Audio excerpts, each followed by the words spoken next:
আসসালামু আলাইকুম my dear beautiful student, আশা করি প্রত্যেকে অনেক ভালো আছো।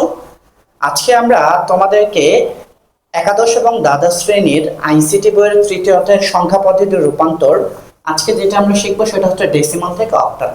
প্রিয় শিক্ষার্থীরা, তোমাদেরকে আমাদের কথা দেওয়া ছিল যে সংখ্যা পদ্ধতির রূপান্তরের আমরা টোটাল 4টা স্টেপে সংখ্যা পদ্ধতিকে ভাগ করেছিলাম। তো প্রত্যেকটা স্টেপ আমরা ধরে ধরে তোমাদেরকে শেখাবো ইনশাআল্লাহ, এটা আমরা বলেছিলাম। তার ধারাবাহিকতায় গত ক্লাসে আমরা শিখেছিলাম ডেসিমাল থেকে বাইনারি, আজকের ক্লাসে শিখবো আমরা ডেসিমাল থেকে অক্টাল। তো দেখো, আমরা বেশি কথা না বলে আজকের ক্লাসটা এখনই শুরু করতে যাচ্ছি। দেখো, আমরা একটি ডেসিমালের একটি সংখ্যা লিখব। ধরো ডেসিমালের একটা সংখ্যা লিখলাম 86।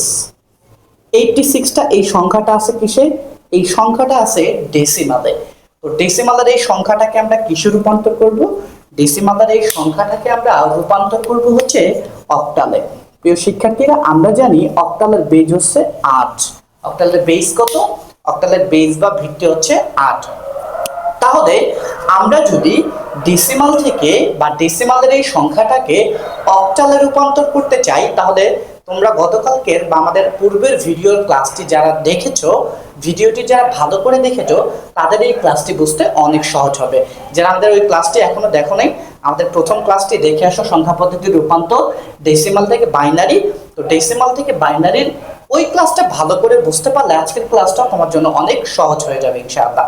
তো প্রিয় শিক্ষার্থীরা, দেখো, আমরা ডেসিমালের কোনো সংখ্যাকে যখন বাইনারি, অক্টাল অথবা হেক্সাডেসিমালে রূপান্তর করব, তখন একই নিয়ম আমাদেরকে ব্যবহার করতে হবে। দেখো, আমরা গতকালকে ওইটা শিখেছিলাম গত ক্লাসে। আচ্ছা, তো দেখো কি করতে হবে আমাদেরকে? ডেসিমালের যে সংখ্যাটা রয়েছে, ডেসিমালের এই সংখ্যাটাকে আমাদেরকে ভাগ করতে হবে। কত দিয়ে ভাগ করব প্রিয় শিক্ষার্থীরা? যে সংখ্যায় রূপান্তর করতে বলবে সেই সংখ্যা পদ্ধতির বেস বা ভিত্তি দিয়ে ভাগ করব। যেমন গত ক্লাসে আমরা শিখেছিলাম যে ডেসিমাল থেকে বাইনারি, তখন বাইনারির বেস ছিল 2, আমরা 2 দিয়ে ভাগ করেছি। আজকে যেহেতু ডেসিমাল থেকে অক্টাল করছি এবং অক্টাল সংখ্যা পদ্ধতির বেস যেহেতু 8, তাহলে আমরা আজকে 8 দিয়ে ভাগ করব। তো দেখো কি করব এখন? আমরা ততক্ষণ পর্যন্ত ভাগ করব যতক্ষণ না পর্যন্ত আমাদের ভাগশেষ শূন্য আসতেছে। তো দেখো, 8-এর সাথে এমন কোন সংখ্যা গুণ করলে 86 না হলেও 86-এর কাছাকাছি একটা সংখ্যা হয়? দেখো, 8-এর সাথে যদি আমরা 8 গুণ করি তাহলে কত হয়? 8 8 64। 9 গুণ করলে কত হয়? 8 9 72। 10 গুণ করলে কত হয়? 8 10 80। 11 গুণ করলে কত হয়? 8 11 88। 88 কিন্তু বেশি হয়ে যায়, বেশি নেওয়া যাবে না। 86 অথবা তার কাছাকাছি একটা সংখ্যা নিতে হবে। তাহলে এখন আমরা কি করব? তাহলে 8-এর সাথে 10 গুণ করব। 8-এর সাথে 10 গুণ করলে শিক্ষার্থীরা কত হয়? 80 হয়।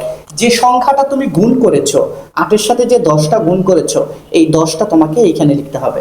অর্থাৎ এই বেজের সাথে যে সংখ্যাটা গুণ করবা, সেই গুণকৃত সংখ্যাটিকে এইখানে লিখতে হবে। তাহলে দেখো, তাহলে 8-এর সাথে 10 গুণ করে পেলে তুমি 80, কিন্তু আমাদের এখানে কি 80 দেওয়া আছে? এখানে দেওয়া আছে 86। তাহলে 86 হইতে কত লাগে? শিক্ষার্থীরা ভালো করে বোঝো, তুমি 8 10-এ পেয়েছিলে 80, কিন্তু তোমার এখানে আসে 86। তাহলে 86 পাইতে কি আমাদের আরো 6 যোগ করতে হবে। তো যেটা যোগ করতে হবে বা যেটা প্রয়োজন, সেইটাকে আমরা এখানে তীর চিহ্ন দিয়ে পাশে লিখে নিব 6। এটাকে আমরা আবার ভাগ করব। আমরা কিছুক্ষণ আগে বলেছি যে পর্যন্ত আমাদের ভাগশেষ শূন্য না আসতেছে, ওই পর্যন্ত আমাদেরকে এটা ভাগ করতে হবে। আবার 8 দিয়ে ভাগ করব। ঠিক আছে, 8-এর সাথে কত গুণ করলে 10 অথবা 10-এর কাছাকাছি একটা সংখ্যা হয়?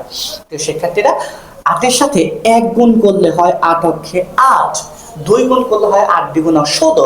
16 করলে কিন্তু 10-এর থেকে বেশি হয়ে যাচ্ছে। এই জন্য আমরা 8-এর সাথে 1 গুণ করব, তাহলে আমাদের ফলাফল আসবে 8 অক্ষে 8। এইখানে আছে 10, তাহলে 10 হইতে কত যোগ করতে হবে? 2 যোগ করলেই 10 হয়ে যাবে। তো এই 2টাকে আমরা তীর চিহ্ন দিয়ে পাশে লিখে দিব। প্রিয় শিক্ষার্থীরা, আমাদের ফলাফল কিন্তু এখনো 0 আসেনি, ভাগশেষ 0 আসেনি। তাহলে কি করব? আবার এটাকে 8 দিয়ে ভাগ করব।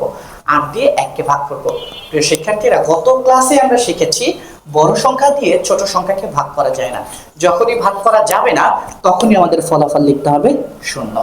দেখো, আমরা কিছুক্ষণ পূর্বেই বলেছিলাম যখন ফলাফল 0 চলে আসবে, তখন এটার আর কোনো কাজ করার আমাদের প্রয়োজন নেই। তো এখানে যখন ফলাফল 0 চলে আসবে, তখন এর আগের ঘরে এই বক্সের ভিতরে যে মানটা থাকবে, সেই মানটাকে আমরা তীর চিহ্ন দিয়ে এখানে বসাই দিব। আর এটাকে আমরা এভাবে এটাকে আমরা সমাধান করব খুব সহজ পদ্ধতিতে। তো দেখো প্রিয় শিক্ষার্থী, তাহলে এটার অ্যান্সার কি লিখবো আমরা? এটার অ্যান্সার লিখবো, সুতরাং 8 6 86 সমান সমান, তাহলে এটার আনসার কি হবে? এটা নিচ থেকে উপর দিকে উঠবে। কত? 1 2 6, 1 2 6। এটার বেস কত? 8। প্রিয় শিক্ষার্থীরা, এই হয়ে গেল আমাদের ডেসিমালের কোনো সংখ্যাকে অক্টাল সংখ্যায় রূপান্তর। আমরা পরবর্তী ভিডিওর মাধ্যমে শিখব কিভাবে ডেসিমাল থেকে হেক্সাডেসিমাল সংখ্যায় রূপান্তর করতে হয়। সকলে ভালো থেকো, সুস্থ থেকো, হ্যাঁ, আর অবশ্যই মনোযোগ দিয়ে পড়াশোনা করো। আসসালামু আলাইকুম।